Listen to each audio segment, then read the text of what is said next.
Okay, this game sold like shit apparently, so let's actually start with some dry information. The Silver Case is a visual novel released for PlayStation 1 by Grasshopper Manufacture in 1999. Written in part by Suda51, now probably most famous for penning No More Heroes and Killer 7, it was not released outside of Japan until it got an HD re-release in 2016, coming out on PC and PS4 with an English translation, and that is what I played. The entire thing takes about 16 hours to beat. It was met with a critical reception. Oh god, why do I keep opening Metacritic and doing this to myself? Why do I insist on quantifying art? Don't get me wrong, the Silver Case is flawed. The little interactivity it has is arbitrary and just gets you from one plot point to the next. It focuses so much on its narrative core that I think some characterization suffers. It's very much a passion project of a small studio that just started out in the late 90s. But by god, what is good in this game is more worth preserving and discussing than fucking whatever Call of Duty has a million concurrent players right now. A structured, well-paced video would fit this game like a fist fits a nose, and it's not like I'm a good writer to begin with. Therefore, let's get the technical stuff out of the way before we let chaos reign. Fantastic presentation using a mixed media approach of 3D animation to the pictures to the animation and live action footage. I wish more VNs used pictures of the characters being actually in the scene rather than just the backgrounds and portraits all the time. Earwormy music, the characters that get enough dialogue to be considered as such are memorable and creatively written. The puzzles are so bad they added an autosolve button for all but the final act, and I encourage using it.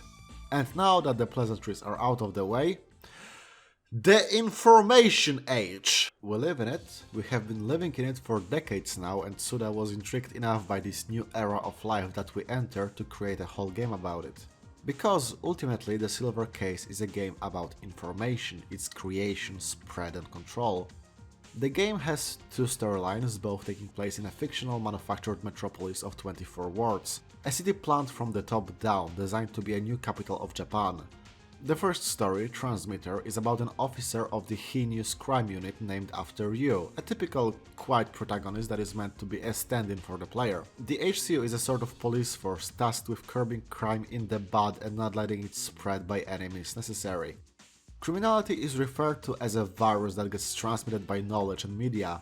It instantly made me think of Psychopaths and wonder whether Urobuchi was inspired by Silver Case, or if this approach to crime as an issue of public health is just another way in which Japan differs from Americas in Europe culturally. The protagonist of the other plotline, Placebo, is Tokyo Morishima, a freelance journalist that follows the main events from an outsider perspective and tries to piece it together.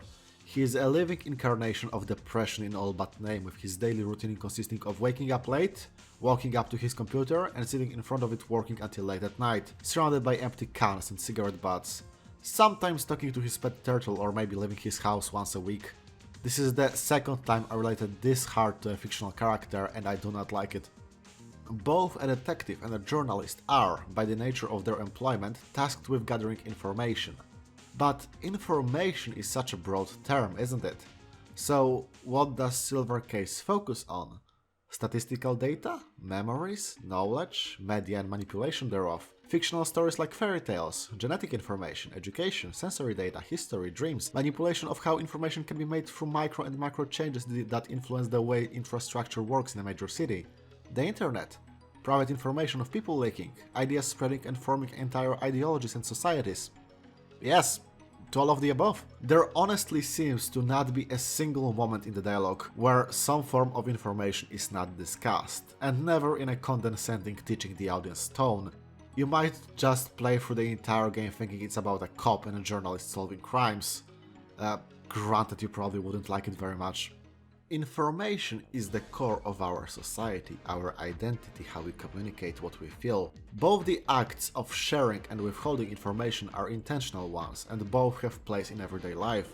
It might seem easy to say that on principle, withholding information is bad, but, well, what else is privacy if not refusing to share information about your life?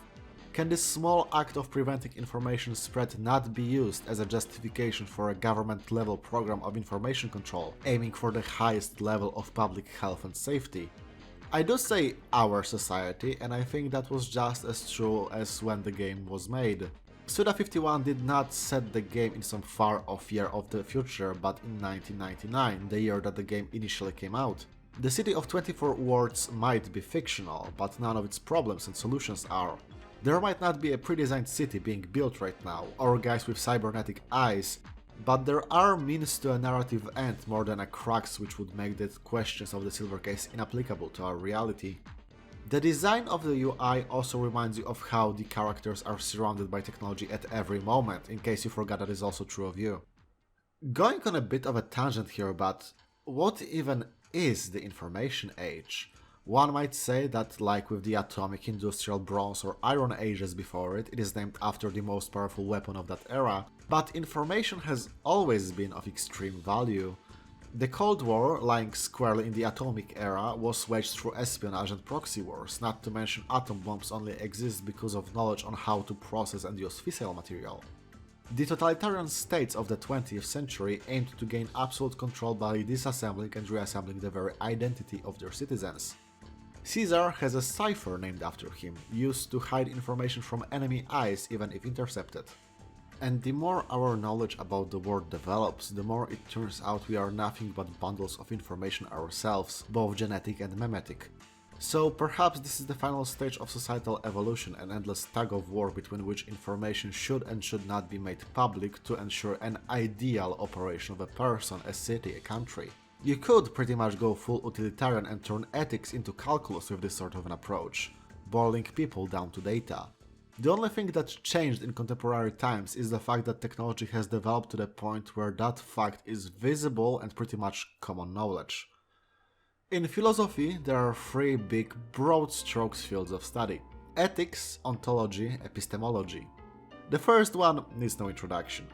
Ontological study is the contemplation on what things are on an essential level. That's probably what people think of the most when they hear philosophy, things like Plato's objects are just shadows of ideas or materialism.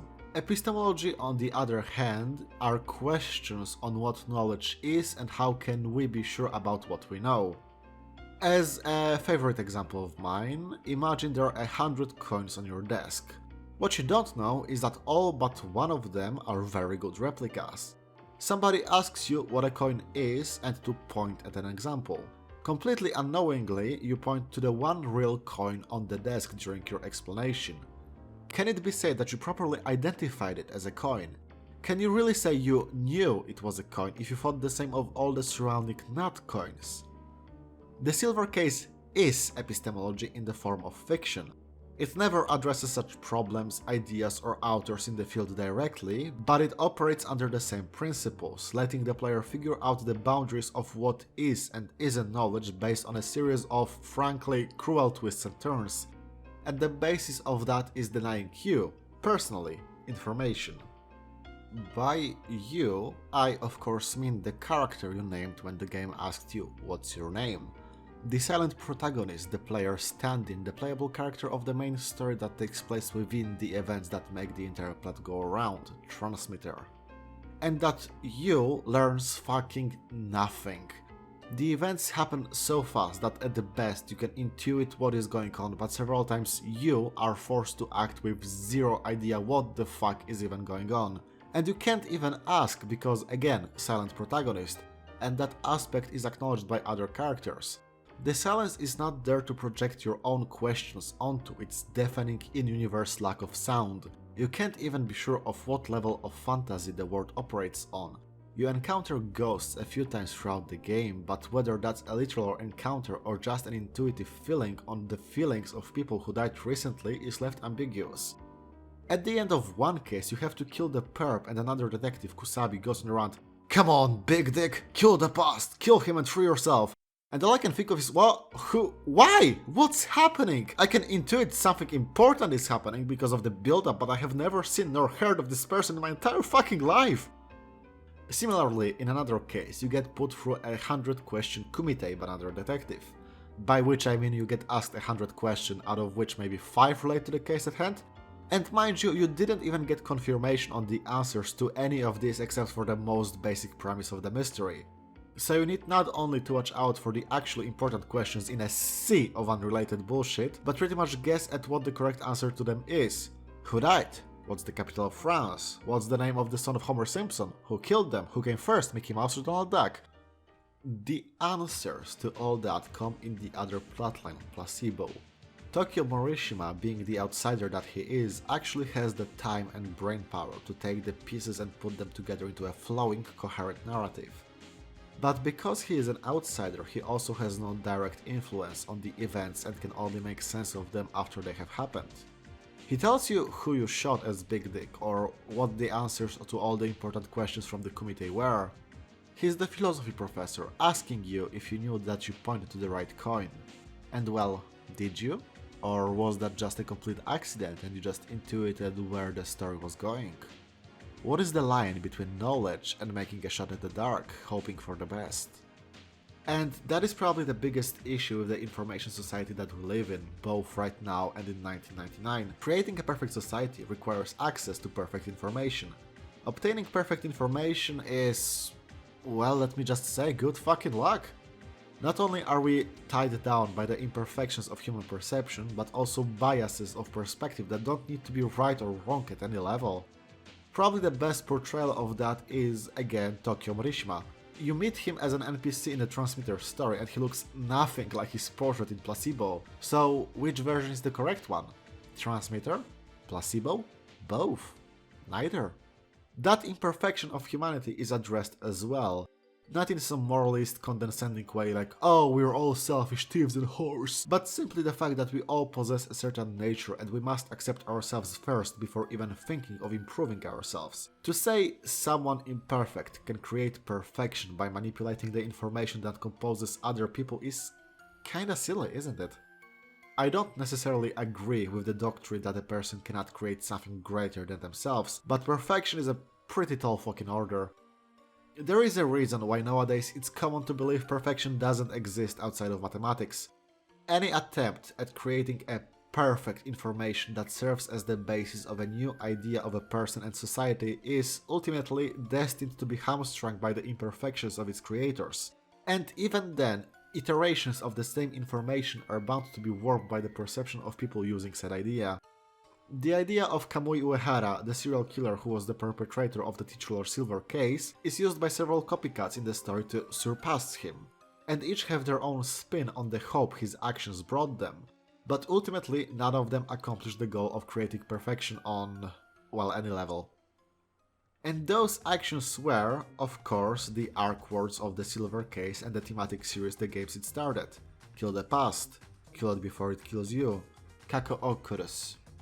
Because what is the past? It's pure information. It might have been the present, the actions, the people at a certain point, but now it's, well, past that. Destroy any trace of an event, kill everyone who had a memory of it, burn the evidence and eliminate yourself for good measure. And it had effectively never happened. Our memories, genes, traditions and history can be wiped out without a trace. And that is the ultimate power of the information age, both the ability to do that and the knowledge of said power. And on some level it is comforting. We have the power to erase all traces of the past that are holding us back. Forget bloodline grudges, escape from a toxic family, cut yourself away from the notion that something has been done a certain way for ages and it has to continue that way. Or, probably on a level that is much closer to the natively Japanese authors of this game, discard the notion of what your society once was and embrace what it could be, cyber and all. Learn yourself, accept yourself, redefine yourself. Do it before someone else does it to you, whether you know it or not. Kill the past before the past kills you, either literally or metaphorically. We exist in a never-ending period of transformation, for better or for worse. Granted, the Silver case is just one game exploring that phrase out of many, and the only one I have played so far, but given this single work, I feel like I'm onto something here. Or you can tell me I'm full of shit in the comments. My perception of the events in the game is imperfect, as is yours. Maybe neither of us are right, or maybe we both are. The Silver Case is not perfect, as are probably all Suda51 games. But if I'm to be honest, I don't want to kill the past they make up. I treasure it. And I know it cannot kill me if I approach it knowingly and accept the thoughts it spurs in me as part of myself. Imperfections and all.